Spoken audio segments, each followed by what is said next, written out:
गौतम बुद्ध को सत्य, अहिंसा और सहिष्णुता की मूर्ति के रूप में देखा जाता था और इन्हीं सद्गुणों का उपदेश महात्मा बुद्ध नगर नगर चारों दिशाओं में घूम घूम कर देते थे और लोगों से इसे अपनाने का आग्रह करते थे।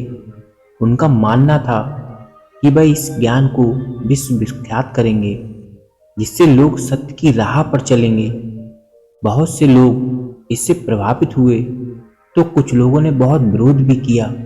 लोग उन्हें पाखंडी, ढोंगी और यहाँ तक कि वह एक नकली भिक्षु हैं, बहुत कुछ कहा करते थे उनके बारे में। ऐसे ही एक दिन महात्मा बुद्ध और उनके शिष्य किसी गांव में पहुंचे थे। जैसे ही उन्होंने उस गांव में प्रवेश किया, लोगों में ये बात फैल गई कि महात्मा बुद्ध यहाँ पधारे हैं। कुछ लोग उनके आने से खुश हुए तो वहीं कुछ गांव के अज्ञानी लोगों ने उनका खूब विरोध जताया, उन्हें भला बुरा कहा, अपशब्द कहे, उन्हें गांव छोड़कर चले जाने के लिए कहा। महात्मा बुद्ध का अपमान होते देख उनके शिष्यों को बहुत बुरा लगा। उनसे ये अपमान सहा नहीं जा रहा था। तब वह बुद्ध से कहते हैं कि भगवान, आप कैसे इनके ये शब्द सह रहे हैं? उनसे कुछ कहते क्यों नहीं? हम आपका ये अपमान नहीं सह सकते। कृपा कर आप इनका विरोध करें। तब महात्मा बुद्ध मुस्कुराने लगते हैं और कहते हैं कि यदि ये लोग मुझे पत्थर भी मारते तो भी मैं इनसे कुछ नहीं कहता, बल्कि उन्हें मारने देता। मैं ये जानता हूँ कि वह लोग मुझसे कुछ कहना चाहते हैं, लेकिन अपने क्रोध के कारण कह नहीं पा रहे हैं।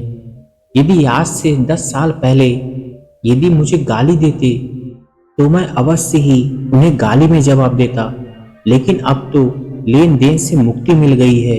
अब कुछ कहकर क्या फायदा? क्रोध में व्यक्ति को सही गलत समझ नहीं आता है। वह उस समय कुछ भी बोल देता है, अपशब्द कह देता है और बाद में उसका अफसोस करता है। लेकिन यहाँ तो क्रोध का भवन कब का ढह चुका है। अब इन शब्दों से कोई फर्क नहीं पड़ता।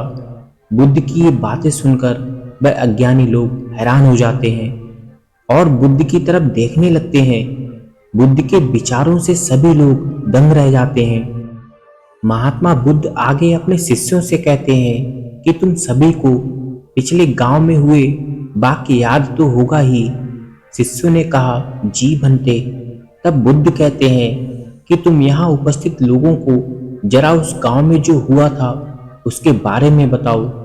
तब शिष्यों ने कहा कि वहां के लोग आपके लिए फल और मिठाइयां लेकर आए थे, परंतु आपने उसे स्वीकार नहीं किया था, बल्कि उनसे ये कहकर उन चीजों को लौटा दिया। अब लेने वाला विदा हो चुका है।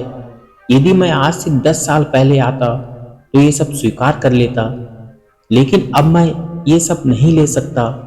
उसके बाद उस गांव के लोगों ने उन मिठाइयों को गांव में ही बांट दिया था। तब बुद्ध उन अज्ञानी लोगों की तरफ देख कहते हैं कि मेरी आपसे एक विनती है।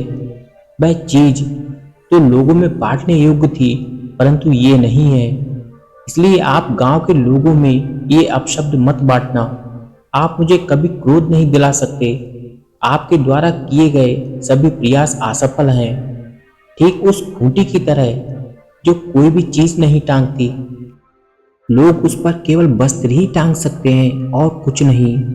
ये सब सुन वहां के अज्ञानी लोग बुद्ध के शब्दों से बहुत प्रभावित हो जाते हैं और उनके आगे नतमस्तक होकर क्षमा याचना करते हैं।